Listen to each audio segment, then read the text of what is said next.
એક વ્યક્તિ બહુ જ મસ્ત, બધા જોડે મસ્ત હળી મળીને રહે, બધા જોડે મસ્ત વાતચીત કરે, પણ સામે લોકો એને એવી રીતે ના રાખે, એના જોડે સારી રીતે વાતચીત ના કરે, એના જોડે સારી રીતે વર્તન વ્યવહાર ના કરે.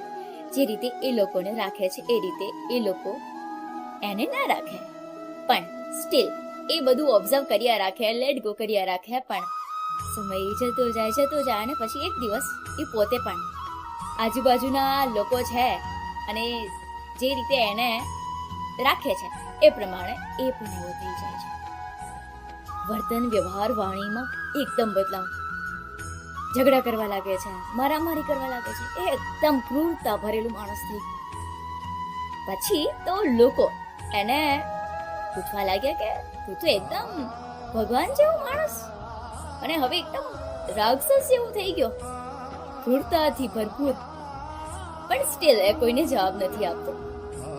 અને પછી એક દિવસ જ્યારે બધા જ હોય છે ને ત્યારે એ જવાબ આપે છે.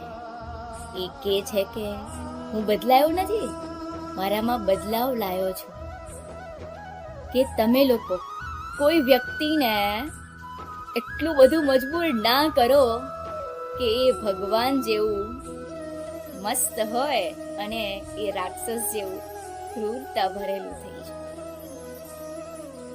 કોઈ વ્યક્તિ સારું છે તો એને સારું બની રહેવા દો, એનો ફાયદો ના ઉપાડો, સમજો એને. બરાબર? Thank you.